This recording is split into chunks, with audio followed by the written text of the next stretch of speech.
نبی کریم صلی اللہ تعالی علیہ وسلم نے ارشاد فرمایا 3 لوگ ہیں جنہیں دیکھ کے رب مسکراتا ہے۔ یا رسول اللہ صلی اللہ علیہ وسلم وہ کون کون سے؟ تو محبوب فرمانے لگے ایک وہ بندہ ساری مخلوق سوئی ہے، آدھی رات ہے، رات کا پچھلا پہر ہے، اس نے اٹھ کے وضو کر لیا، مصلی پہ کھڑا ہو گیا خدا کی یاد میں، فرمایا اسے دیکھ کے رب مسکراتا ہے جو اس کی شان کے لائق ہے۔ مسکراتا ہے اللہ۔ یہ تو سونے کا ٹائم تھا، یہ تو گہری نیند آنے کا وقت تھا، رات کا پچھلا پہر۔ رات پوے تے بے درداں نو نیند پیاری آوے تے درد منداں نو یاد سجن دی ستیاں وی آن جگاوے، اور ساون کی کالی راتوں میں جب بوندا باندی ہوتی ہے، وہ راتوں کو اٹھ اٹھ روتے ہیں جب خلقت ساری سوتی ہے، اللہ مسکراتا ہے۔ اور سننا میرے بھائی، میرے نبی پاک صلی اللہ تعالی علیہ وسلم فرماتے ہیں جب مسلمان نماز کے لیے صفیں بناتے ہیں نا، ترتیب لگ رہی ہوتی ہے، اب اللہ کی بارگاہ میں کھڑے ہوں گے، قیام کریں گے، رکوع کریں گے، سجود کریں گے، فرمایا جب مومن صفیں بناتے ہیں تو رب دیکھ کے مسکراتا ہے، مسکراتا ہے۔ کمال ہو گئے عروج بندگی کا، جب بندے کو دیکھ کے رب مسکرائے، خدا بندے سے خود پوچھے بتا تیری رضا کیا ہے، مسکراتا ہے۔ اور میرے نبی پاک علیہ السلام فرماتے ہیں جب مجاہد جہاد کے لیے صفیں سیدھی کرتے ہیں، آج تو یہ رب کے نام پہ مرنے ہی آ گئے، یہ صفوں میں کھڑے ہوں گے، ترتیب سے لڑیں گے، ترتیب سے گلا کاٹیں گے کافروں کا یا شہادت لیں گے۔ فرمایا جب جہاد کے لوگ صفیں بناتے ہیں تو رب انہیں دیکھ کے مسکراتا ہے۔ کتنے نصیبوں والا وہ بندہ ہے جسے دیکھ کے مسکرا دیا۔ او یار، کبھی تیرا بیٹا تیرے سامنے مسکرائے نا چھوٹا تو تیرا دل باغ باغ ہو جاتا ہے۔ تیری ماں بیمار کسی ایک دن صحیح طرح ہنس پڑے تو طبیعت خوش ہو جاتی۔ مجھے بتاؤ نا جس کا رب بھی اسے دیکھ کے ہنس پڑے، جو اس کی شان کے لائق ہے، کیا اس بندے کے نصیبیں ہیں، کیا اس کے مقدر ہیں۔ آپ اس مقام پر اپنے آپ کو لائیں۔ اب دیکھیں نا، یہ حدیث ہم نے سن لی، اب ہم نے نا اس طرح صفحے نہیں بنانے جس طرح ساری دنیا، اب ذرا صفحے بھی شوق سے بنائیں گے، اب ذرا تھوڑا سا شوق پیدا کریں گے، بھئی یہ تو میں وہ کام کرنے لگا ہوں جسے دیکھ کے رب مسکراتا ہے۔ نبی پاک صلی اللہ علیہ وسلم نے فرمایا جب کوئی بندہ توبہ کرتا ہے نا، ہم توبہ کا رٹا لگاتے ہیں، یا اللہ میری توبہ، یا اللہ۔ اور توبہ کا تو مطلب یہ ہے کہ پچھلے گناہوں سے پکی توبہ، آج کے بعد یہ غلطی نہ کرنے کا پکا وعدہ۔ تو نے ساری شب برات رو کے گزاری ہے، بتا سویرے جھوٹ جوڑنے کا ارادہ ہے تیرا؟ آج کے بعد رشوت تو نہیں نہ لے گا، ملاوٹ تو نہیں نہ کرے گا، یہ توبہ ہے۔ اور اگر سارے کام اسی طرح کرنے تو پھر یہ توبہ کا رٹا ہے، جتنا مرضی لگاؤ۔ حضرت علی بن ربیعہ رضی اللہ تعالیٰ عنہ فرماتے ہیں میں مولا علی کے ساتھ تھا، مقام حرہ کی طرف جا رہے تھے، حضرت علی نے ہاتھ اٹھا کے دعا مانگی ہماری تعلیم کے لیے، ورنہ حضرت علی ہم صحابہ کو محفوظ عن الخطا تو مانتے ہیں نا۔ ہاتھ اٹھا کے کہا اے اللہ ہمارے گناہ بخش دے، تیرے علاوہ کوئی معاف کرنے والا نہیں۔ اور پھر حضرت علی آسمان کی طرف دیکھا اور دیکھ کے نا حضرت علی بن ربیعہ کو تو مسکرائے۔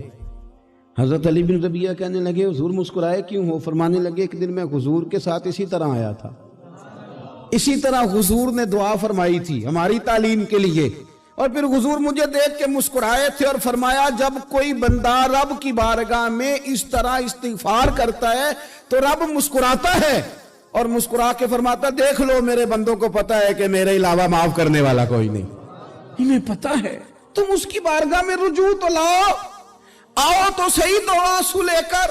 اقبال کہتے ہیں کہ موتی سمجھ کے شان کریمی نے چن لیا، قطرے دو گرے میرے اب کے انفال کے، دو میں نے آنسو بہائے تھے تو اس کے کرم نے تو موتی سمجھ کے چن لیا۔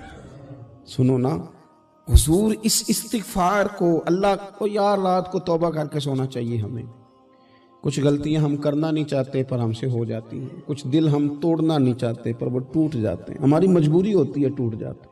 رات کو اس کی بارگاہ میں ہاتھ باندھ کے کشکول طلب دراز کر کے خوب استغفار پڑھنا چاہیے کہ مالک بندے ہیں نا کیا کریں، نفس کا ساتھ ہے، دنیا کا ساتھ ہے، خواہشات نفسانیہ، مالک معاف کر دے، درد سے توبہ، رسم نہ ہو، کہانی نہ ہو،